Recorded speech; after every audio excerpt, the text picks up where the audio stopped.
Ito po sabi ni Miss Macchiato 0476 o Sir Macchiato 0476. Sabi niya, I know Iza Calzado had it noon, yung toxoplasmosis.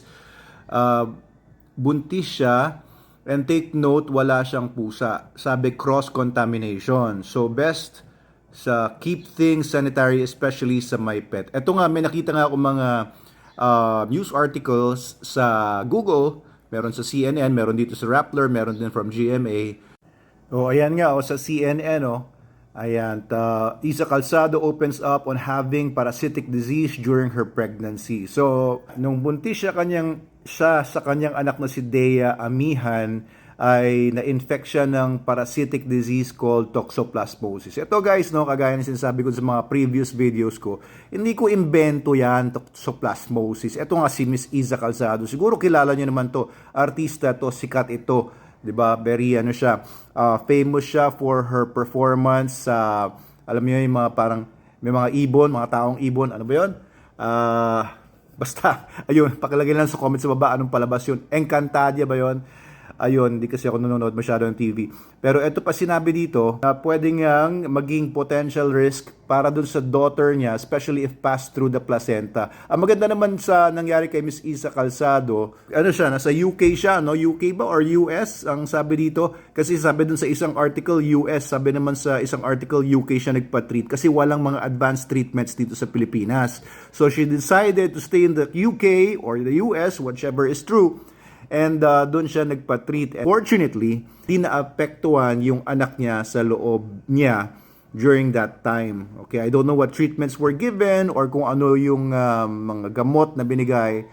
Pero, ayan, we're very happy na safe yung anak ni Miss Iza Calzado, si Miss Dea Amihan. Buti na lang, no? Pero not everybody has the capability to have themselves treated sa mga mayayamang mga bansa.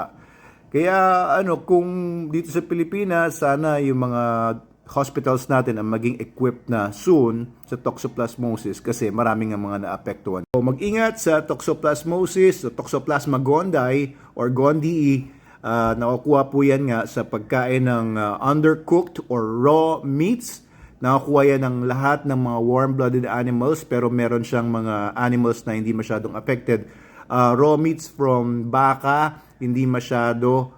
Pero ang mas common na makukunan ng Toxoplasma gondii na mga raw meats pagkakainin ninyo is mga baboy at mga lamb. Yan yung mga usual. Manok, hindi naman po.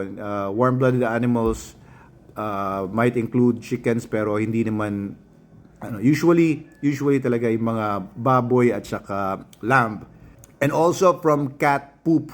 Kaya kung na-contaminate man ng cat poop yung paligid, o kaya yung food ninyo, o kaya yung kamay ninyo, so be very hygienic kung may mga pusa sa loob ng bahay ninyo, especially if you're using a litter box inside the house, or your cat goes to an area kung saan may mga poops ng iba pa ring mga pusa. So this can also go to dogs, pero hindi sila naglalabas ng mga poops na merong mga eggs kasi hindi sila yung definitive hosts. Mga pusa po talaga. Alright, so be careful. If you suspect yourself to have toxoplasmosis, you can have yourself checked sa inyong doctor and you can have your cats also checked with your vet. Meron mga test kits yan, toxoplasmosis. And keep your immune system high kasi pagka bumagsak yung immune system mo, yun yung chance na yung Toxoplasma gondii ay ma-infect or magbigay ng maraming mga problema kapag mahina yung immune system nyo. So be healthy, eat healthy, alisin nyo yung stress ninyo sa buhay ninyo, get away from stressful situations and people, yung mga stressful people, layuan nyo yan. Oo, tsaka yung maaway-away, wag na, hindi naman kailangan makipag-away kapag halimbawa yung mga haters na gumagawa ng mga comments doon sa mga previous videos ko, ayaw nilang maniwala sa toxoplasma. Gusto ko lang daw manakot para makabenta ako ng sabon ko or dog food ko, ano ba yun? Diba? Sige, wala na, toxoplasma. Hindi totoo yan. Baka naman yung mga scientist ay mga ugok lang. So, bahala na kayo. Hindi natin kailangan makapag-away.